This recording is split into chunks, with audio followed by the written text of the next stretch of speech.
Welcome to a later Monster Monday. Technically, I am recording this on Monday, but I won't get it up until Tuesday because I can't upload it at my house. As you guys know, I actually have to go to a park and use the free public Wi-Fi. There's a park down the street that has Wi-Fi, and that's where I upload my videos. And the Wi-Fi is slow, so my kids have to play for like a fucking hour so I can upload a video. But that's how I have things working right now, so it is what it is. So let's talk about Phantasm 2. The ball is back. The tall man wants you. I don't want him. All right. So we start, and this film is supposedly taking place 8 years later, which that's what Elizabeth Reynolds says in the opening. It's been 8 years, but I think that she means like since she started having the visions. So she probably started having the visions before. Because how old is Mike supposed to be in the first one? Isn't he like, what, 12? He says he's 19 in this movie. She says 8 years. So maybe a year before. And then he would have been... Yeah, so then if she started then 19, 1 year back. That makes sense, right? So I'm going with that. Anyway, now, now I've seen people in the comments try to say, "Oh no, these make sense if this and that," and it's like, okay, so the first whole film was a dream, is what I'm taking from it. So the whole first film was a dream, and then where Reggie blows up the house and whatever, that's when it's not a dream. But then Reggie says that Mike's crazy, that the house isn't blown up, and then we see the house that isn't blown up, but then it blows up again. So that was a dream? So it's a dream within a dream within a dream within a dream? I mean, how many fucking layers? Is this Inception now? Is this like the original Inception? Is this what Christopher Nolan was watching when he wrote those movies? Like, come on. The midgets' faces in this... like in the first one, I don't know what like changes their faces, because in the first one they have their pal who they find is behind the wheel, and when they see it, it's clearly their buddy's face but shrunk down, right? But then there's other midgets' faces that are, and that's what they call them in the movie, okay? They call them midgets. So I don't care if the fucking term is aged well or not. That's what they call them in the movie. That's what I'm calling them. But their faces are all crushed and, you know, freaky looking. So I don't know if that's just like once they go to the planet, but once they go to the planet, they don't come back. Plus, I feel like the tall man says in this, he says to the priest that's played by Mr. Raymaker from Just One of the Guys, hell yeah. Yes, he's been in plenty of other things, but that's who will always be to me, the guy who announces what frickin' he's having for lunch, even though who gives a shit? Tuna salad on whole wheat. Who cares? Why would you tell anybody? Anyways, that's an inside joke with some of my friends. So you guys are not laughing, but if anyone that knows me is watching this and, you know, knows that, yeah, who cares? Anyway, moving on. So now we have... Oh, but anyways, he's talking to Mr. Raymaker, and he's like, you think you go to heaven when you die, but you come to us. Now, I don't know if that means like you come to us in the sense of like he's there with him. So it's like you think you're going to die and go to heaven, and that's not going to happen. Where you're going to go is you're going to come to us. Or is he meaning that anyone who dies, eventually he's coming for them? And it's when they rob their graves that they take over their bodies. But haven't their souls left? Do they pull their souls back in? Are they up in heaven and then they get yanked back by the tall man? Is that what he's doing? Is this planet he's sending them to? Hell, I don't know. But I'm assuming that's essentially what it means, is that once he is in possession of your body. So the best thing you can do in the Phantasm universe is have your body cremated. Then he can't get a hold of your body, and he can't enslave you and maybe yank your soul out of heaven. I don't know. But he says you come to us. So I was kind of curious on that line. But who effing knows with this franchise? I just said effing like I don't say fuck every 5 seconds. But yeah, who fucking knows? This is not a franchise that I feel like anyone's going to be able, even Don Coscarelli himself could come to me and try to explain the whole thing, and I'd be like, yeah, but what about this and what about that? And we got the Hemi Cuda back in here, which this one explodes in this one, but I know there's one in the later movies that probably just get a replacement. But I like how this is a fast, loud muscle car, and then they drive it into a graveyard and silently pull up on people. That's a trick. That's an impressive trick. He must have just like turned the car off and just coasted it in from like a mile away. It was all downhill, and he like slowly coasted it in, because yeah, that thing cannot sneak up on anyone. Even if you're like half a mile out, you're gonna hear that damn thing. Then they do some commando shopping, and they have, I don't know, like a half a day to just hang out in this store and construct and, you know, go to shop class and make 4-barrel shotguns and flamethrowers. And then you think they're going to rob the joint, but they're the good guys, and they leave behind the money, so these people aren't out. Hope they left enough money for whatever locks or windows that they broke. But yeah, good on them. And I like the scene where there's the dead body that Mike sees laying on the table, the fake Mike, and then he turns around and it's gone. You think we would have got that dead body like roaming around, but no, it's not there. But I like that. I like that kind of stuff where you see a dead body. Could you imagine what you would do if you saw a dead body and then you turn around and then half a second later you look back and it was gone? Like, no trace at all. That would be freaky as fuck. But yeah, we should have saw that girl running around. We would have got some extra tittage. Tittage. Is that a word? It is now. The tall man in this one looks deader than he did in the last one. In the first one, he looked like, you know, a scary dude, but just like a regular dude. In this one, he looks much more gaunt and you know, dead. I mean, he kind of looks dead in the movie. Then Reggie picks up Alchemy, the hottie of the movie. Well, I mean, Liz is cute too, but Alchemy's definitely the hot chick of the movie. And the sex they have, holy shit, dude.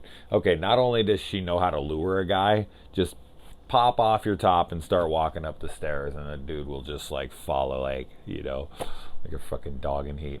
And then she, like, the shit dudes will put up with to get laid is hilarious to me.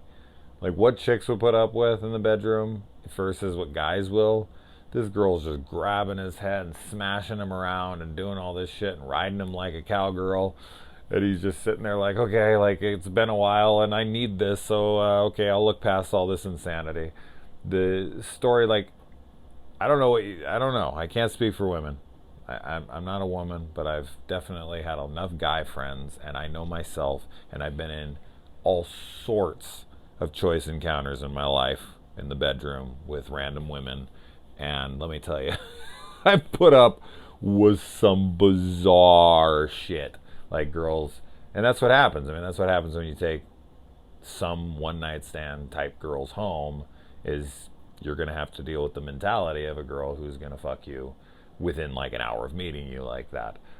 Rarely is it overly romantic, and rarely are they mentally stable. It does happen. It's just very rare. Usually they're way out there, or, you know, and these just think about it. But watching this and watching Reggie and just seeing what he's putting up with, not that she's all that bad, but that if they were dating, if he knew her better, he could be like, whoa, like, what are you doing? Like, hey, come on, like, I'm not into that, whatever. And he would risk, of course, it stopping, but in this moment, he's just like, I need to get laid, I don't give a shit. You can see in his face, he's like, what the fuck is going on? I don't like this, but I need sex.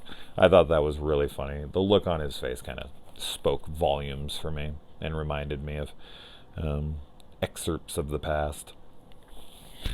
We got the gravers in this that dig up the bodies for, so there's a little expansion of the lore. I will say this film actually drug for me at times and wasn't anywhere near as eventful or informative as I would hope it would be. Like, for me, this answers nothing. Like, at all. And I was like expecting there to be much more of an expansion of the lore. And for me, I just felt like there was very little. Like, some, but very little. That said, I mean, I think what makes this franchise very likable for its fan base is just kind of how ambiguous and left open it is. Like, it's like, it is this way just because. And if you don't like it, then fuck off. You're not getting an explanation. I think that's what people might like about this series. For me, I do appreciate that to an extent, but I also need it to make some sense. To the point where I can be like connecting the dots myself. I don't need it filled in. I don't need every single thing spoon-fed, but leave enough breadcrumbs and like continuity breadcrumbs that I can be like, okay, well, this happened and this happened and this happened, so that means this, this, and this.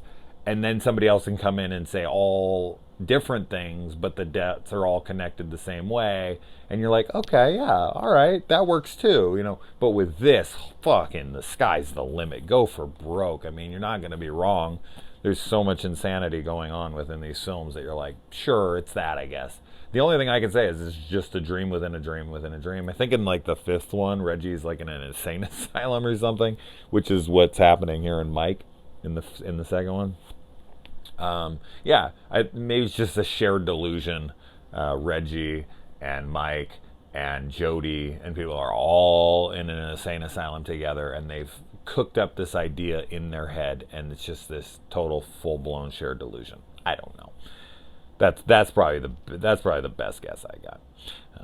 And I like that the balls or the spheres in this movie have a lot more to do, have a lot more gimmicks, have a lot more tricks. It's like a Swiss Army sphere now, and instead of just like the prongs and the drill, this time we've got one that takes an ear, the other one like sticks the guy in the hand and holds him there, but he like hacks his hand off before the other one comes and gets him. You got another one that's got like a laser sight on it and can like scan a room, it can drill through doors, and it can like, it turns into like the fucking Predator gun. It like finds a rat and shoots it.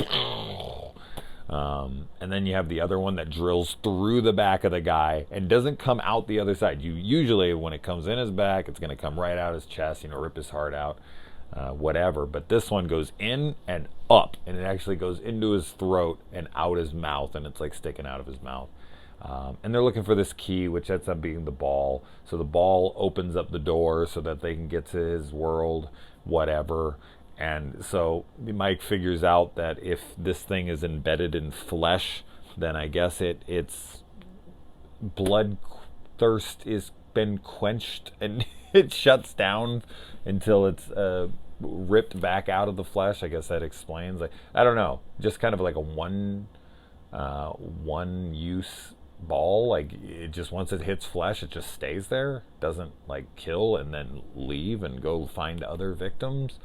That seems like a design flaw, but, I'm not one making spheres. Man, I'm not going to knock special effects from the 80s, but there's a lot of wires seen in this movie from the ball. Like, the balls, the spheres, they have a lot of lines that are clearly visible multiple times. And I'm like, wow, that's like, I don't even feel like you guys tried. Like, there's too many lines, like too many wires and shit that you can see the ball flying around on them. I'm like, damn, man, that's really, really obvious. Like, you didn't try at all, or is that the best shots you got? I don't know.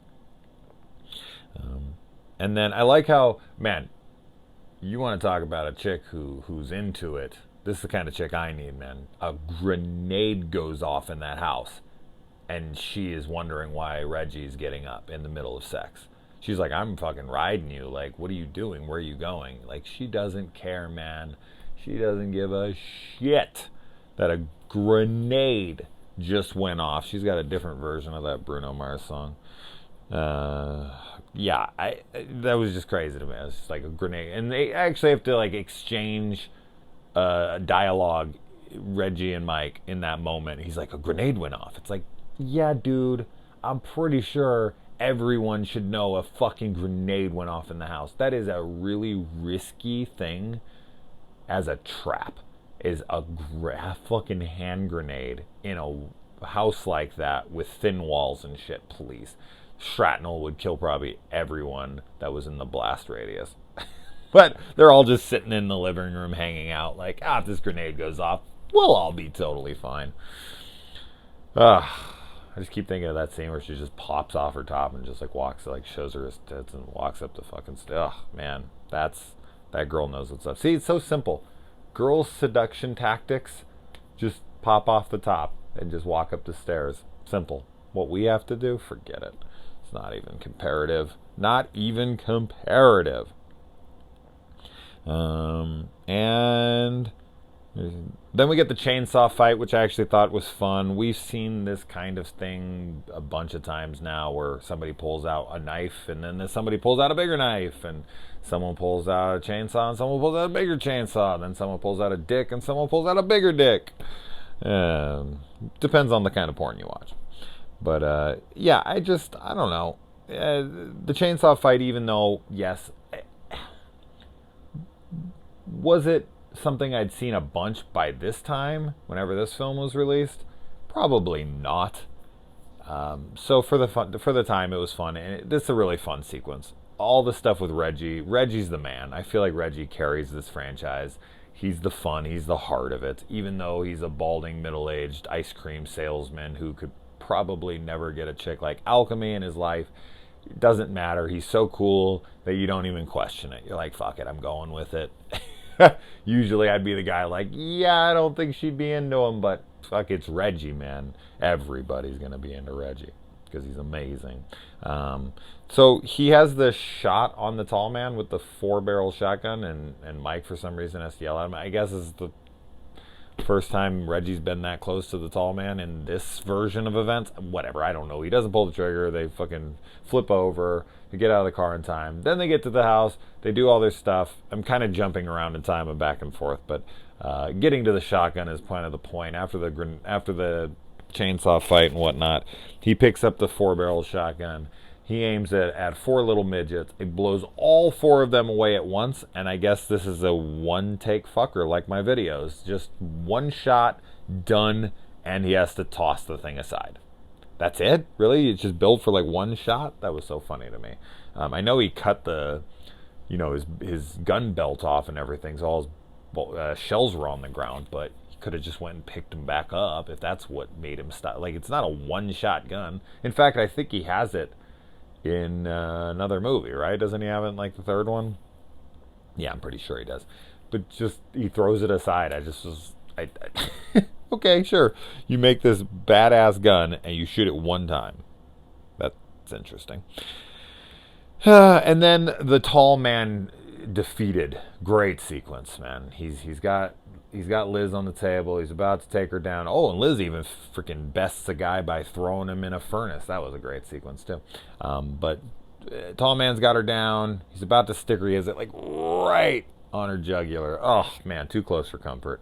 Reggie and Mike come out and they fight him. She fights him. He gets the hydrochloric acid stuck in his neck right in the back here. And boom, he just starts melting from the inside. He gets a shot in the head and a little tentacle comes out. Mike grabs it and rips it out, and then freaking he just melts into nothing. And that's a great gore gag.